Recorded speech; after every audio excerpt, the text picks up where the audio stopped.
오늘 하나님 우리에게 주신 말씀은 이사야서 45장 8절입니다.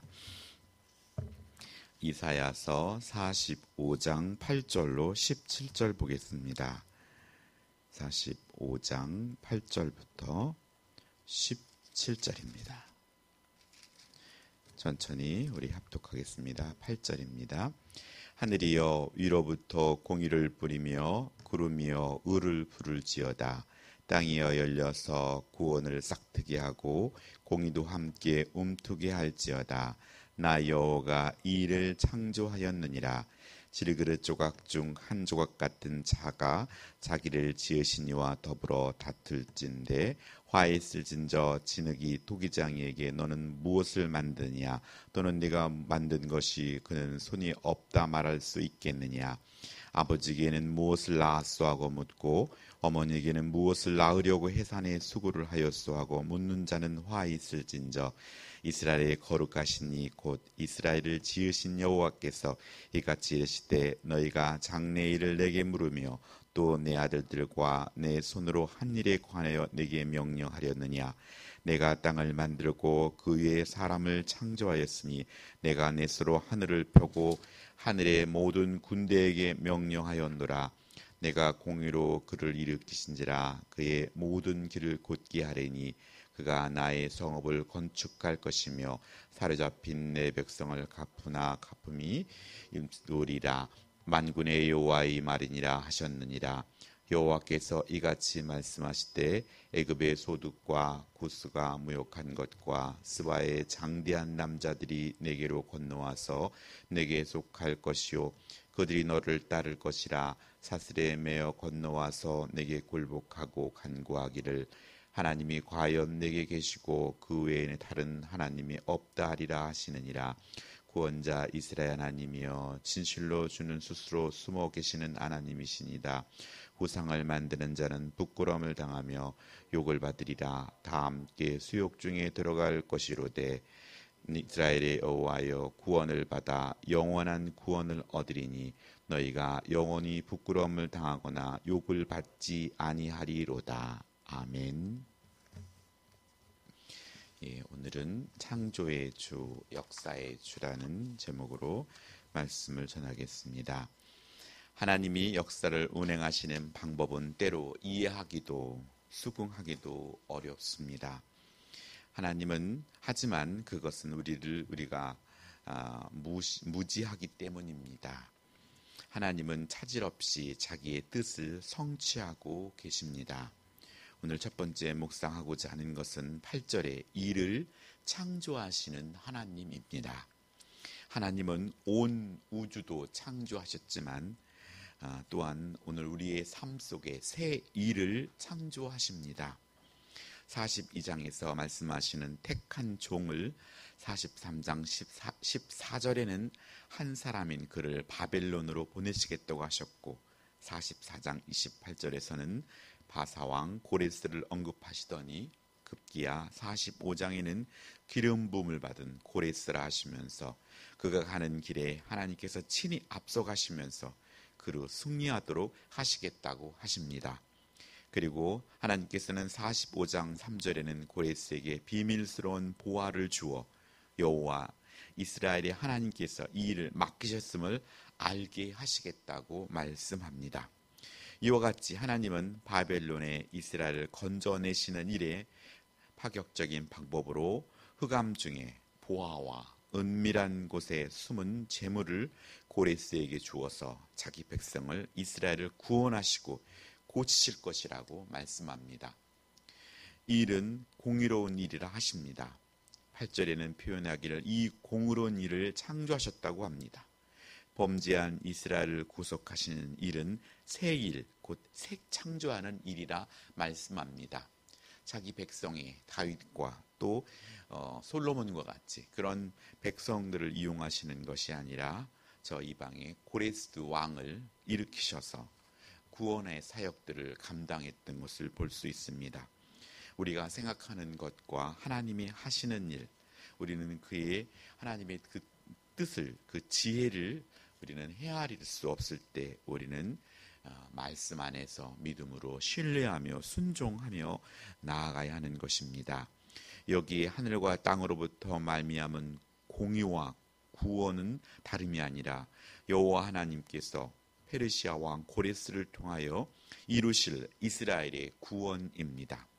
하지만 구속의 완전한 실현은 그리스도의 구속 사역에 의해 완성될 것이고, 이 구원의 모형, 증거판으로 고레스가 이를 행하야 했던 것입니다. 그리고 하나님께서는 교회에 성령을 부어주셔서 성령으로 하여금 성도의 마음과 교회를 성전 삼아 거하시며 성령의 법으로 하나님의 통치를 받는 하나님의 백성 삼으신 것입니다. 하나님을 대적하는 자들이 민족들과 우상들만이 아닙니다.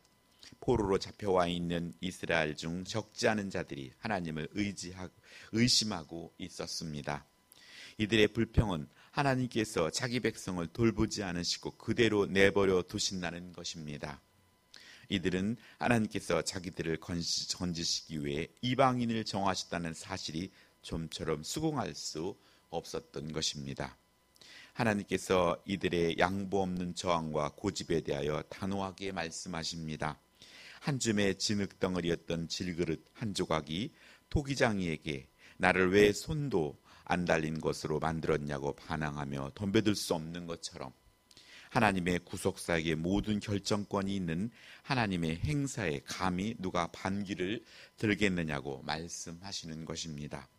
또한 자기의 아버지를 원망하고 자기 어머니를 탓하는 자를 예를 들어 하나님이 정하신 장래의 일을 자기 뜻대로 고쳐 행하는 일이 가능하냐고 하시는 것입니다. 이스라엘을 지으시고 이스라엘의 장래의 일을 계획해 놓으신 하나님을 향하여 명령할 수 있는 자는 아무도 없는 것입니다. 그러한 자는 화를 당할 뿐입니다. 하나님께서 자신의 주권과 자신의 결정권으로 땅을 만드시고 사람도 창조하시고 하늘을 펴시고 하늘의 모든 군대에게 친히 명령하셨음을 분명하게 선언하고 있는 것입니다. 하늘의 군대를 마음대로 동원하시고 명령하신 하나님께서 이 땅의 일을 위해 고레스를 부르시고 자신의 의를 따라 그에게 일을 맡기셨다고 하십니다. 이는 하나님의 공의로운 처사이십니다. 이스라엘 백성이 하나님께 대하여 왜 고레스를 일으키시고 그의 모든 길을 곧게 펴주셨냐고 따지고 비난함은 결코 용납될 일이 아니었습니다. 또한 하나님은 친히 예루살렘을 건축하시고 사로잡힌 이스라엘을 무조건적으로 놓아주실 것입니다. 이스라엘이 지불할 것은 아무것도 없었습니다. 이와 마찬가지로 예수님 역시 우리를 죄와 죽음에서 해방시켜 주실 때 아무런 대가를 받으시지 않고 거저주시는 구원의 선물로서 우리에게 베풀어 주셨습니다. 하나님이 보실 때 이 일에 순종할 자는 고레스뿐이었던 것입니다. 주권자이신 하나님의 일이 이해되지 않더라도 우리는 하나님을 탓하거나 낙심하지 말고 우리를 너무나 사랑하시는 하나님을 신뢰하며 결정하신 하나님을 신뢰해야 합니다. 하나님은 그 일을 통해 우리를 구원하시고 하나님의 나라를 세워 가시기 때문입니다. 지금 우리는 코로나 팬데믹상의 어려운 상황이 있습니다. 하나님께서는 왜 속히 코로나를 중식시켜 주시지 않고 이 어려움이 지속되는가? 우리는 이제 2년차 이렇게 어려움을 당하고 있습니다. 그런 속에서 우리는 일제 36년 동안 그랬고 또 이스라엘 백성은 70년 동안 그런 어려움 속에 있었고 이 일이 언제 끝나려나 그들은 매일같이 손꼽아 기다렸을 것입니다. 하지만 무엇보다도 우리에게 필요한 것은 믿는 하나님의 자녀들이 어떻게 하나님께로 돌아오며 하나님께 온전한 회개와 주님이 뜻하신 그 자리에 우리의 마음이 있고 주를 애타게 간절한 마음으로 찾는다면 하나님의 시간은 분명히 앞당겨질 것이고 우리를 안타깝게 여기신 하나님은 속히 이 어려움 속에서 우리를 구원해 주실 것을 믿고 우리는 간구해야 합니다. 오늘 두 번째 묵상하고자 하는 것은 15절에 스스로 숨어 계시는 하나님이십니다. 보이지 않지만 살아 계셔서 역사를 움직이십니다. 오늘 보이지 않는 하나님을 보고 느끼는 것, 그것이 하나님과 동행하는 삶일 것입니다. 세상 사람들은 하나님을 보여달라고, 보여주면 믿는다고 말하지만 그들 역시 보여준다 하더라도 여러 가지 핑계를 대고 믿지 않을 것이 분명합니다. 하여 보지 않고 믿는 자가 복되다고 말씀해 주셨습니다. 예수님 당시도 주님이 직접 살아계시고 말씀을 증거하셨음에도 불구하고 이스라엘 백성들은 예수님을 십자가에 못 박지 않았습니까? 지금 역시도 주님께서 말씀과 성령으로 우리의 역사하실 때 우리도 그들과 거반 다름없이 주님의 말씀을 십자가에 못 박아버릴 수 있다는 것입니다.